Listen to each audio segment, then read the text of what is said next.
nangyari sa Bagyong Tino.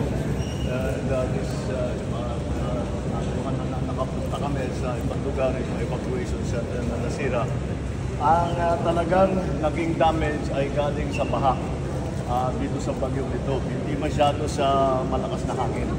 At nakita natin na yung mga dinagay dati na mga dike, mga protection ay hindi talaga kaya. Yung bigat, yung dami ng tubig na bumagsak.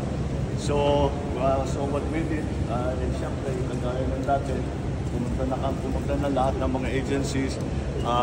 Of course, nauna dyan is the DSWD, mag-provide ng relief goods para sa mga lalong-lalo na yung mga nasa evacuation center o yung mga na-dislocate, nasiraan ng bahay. Yun ang unang-una. So food and water. Tapos nandun na yung ating mga medical team para tignan sila kung merong mga nasugatan, merong mga nagkaroon ng karamdaman dahil sa bagyo. At bibigyan ng gamot. Tapos meron tayo pa cash assistance. Ang binibigay natin ngayon, 5,000 para sa mga partially damaged na bahay at 10,000 para sa completely damaged na bahay. Para meron silang magamit para makapagtayo na naman sila ulit ng bahay. And so that is ongoing now. Later on, patuloy naman ang tulong kasi meron tayo mga i-relocate kasi marami sa naging biktima ay nasa no-build zone. At nakapagpatayo sila ng bahay doon sa no-build zone. Kaya't kailangan silang i-relocate. So, isa pa yun ginagawa namin. Napag-usapan namin ng mga local government units dito sa Cebu, to include the provinces, the municipalities, and the cities, ay pinag-usapan namin kung paano saan natin nilalagay dahil umaasa kami sa LGU para makahanap ng lupa, paglalagyan ng mga i-relocate. Ngayon, meron din tayong temporary shelter para doon sa hindi pa makauwi ng kanilang bahay. But eventually, gagawa natin ng paraan para makabalik na sila, magpatayo sila ulit ng bahay o ayusin nila yung nasira nilang bahay. In the meantime, kung habang binabalik dahan-dahan ang buhay ng ating mga kababayan sa normal, ay nandito naman lahat ng mga ibang ahensya, hindi naman umaalis. At nagpapaikot pa nga ang public works, for example, nagpapaikot ng mga engineering team para tignan yung mga kalsada, baka na-erode, baka kailangan ng ayusin, baka kailangan ng sarhan. Pero so far, mukha namang maayos. May mga dalawa-tatlo na kailangan tutukan, kailangan tignan ng mabuti. Baka hindi na pwedeng gamitin dahil nasira na dahil sa baha. So ito, yung mga engineer namin ng public works ay papupuntahin na namin doon para inspeksyonin na nila lahat. At nagbigay din ako ng warning sa ating mga local executives na may padating pa na bagyo. Ngayon, sa tingin namin, hindi naman yata dadaan dito sa Visayas, pero mag-ingat pa rin lahat at hindi natin alam dahil kami minsan lumilipat. Kami naman ngayon, Northern Luzon at Central Luzon ang nag-aabang para dito sa uwan na parating. But we are very, very sorry. Hindi ko siyempre lahat kami nalulungkot dahil napakataas ng ating casualty figures. At ito, karamihan talaga ay dinala ng tubig. Dahil sa laki ng tubig, dahil sa bilis ng parating ng flash flood. Ang sinasabi sa atin, ang pinaghahandaan ng mga LGU officials was a storm surge. Yung papasok na rin sa dagat. Pero ang talagang nangyari, flash flood naman. Iba yung nangyari. At hindi natin napaghandaan dahil iba yung in-expect natin. But anyway, nangyari na. We will be helping the families of those na naging casualty.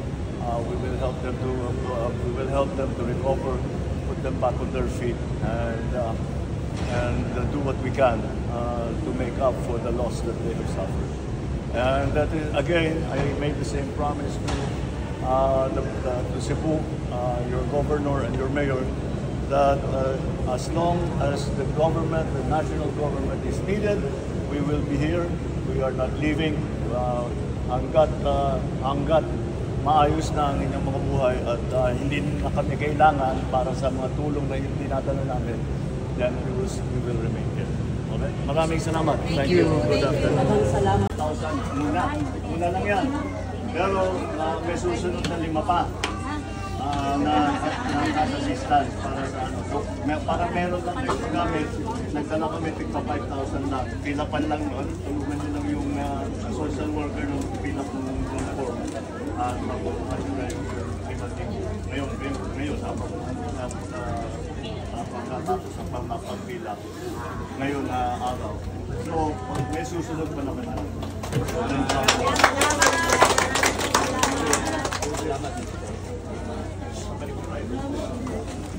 Kumain na kayo. Kumain na kayo. Tubig.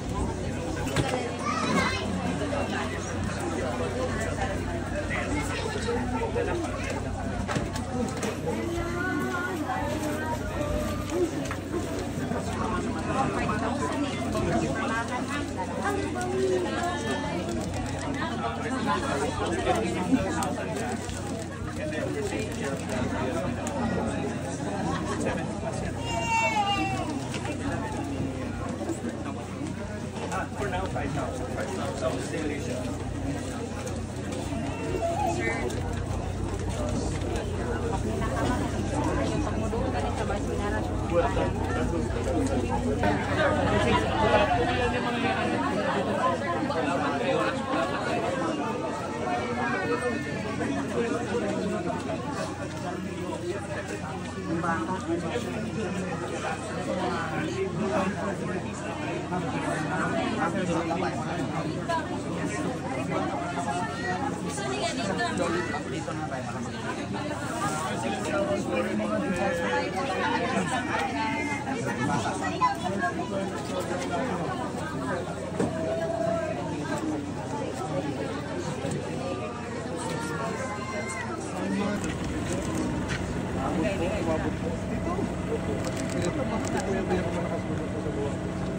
dahil sa US, parang nagigilid ito.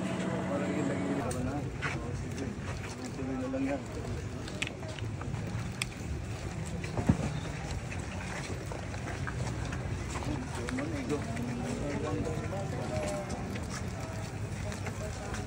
Ay, naku.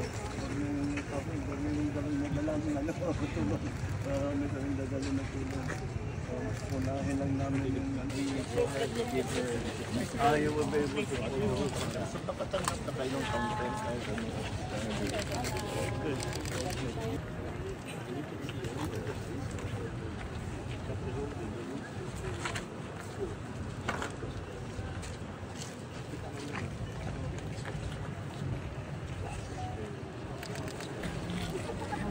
and then in some area the second floor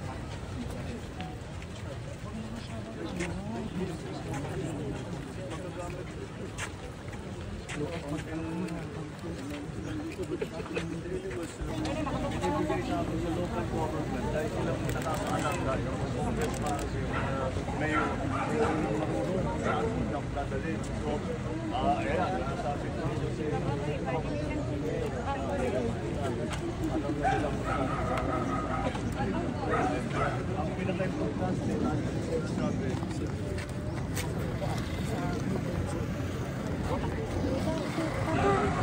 Puros paparami.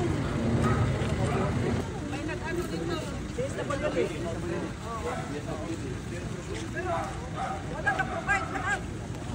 balik na nato. Kadili, nagpadala sa 2,500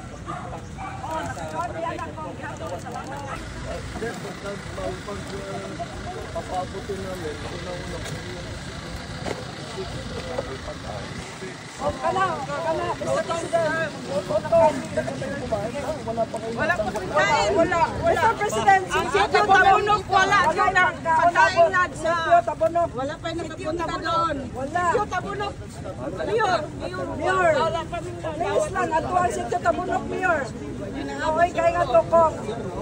Si Tito Tabunok kong, okay kayo. Hindi man may gabi. Oh, Tito Tabunok, Mayor. Ang Tabunok wala pa nakapunta.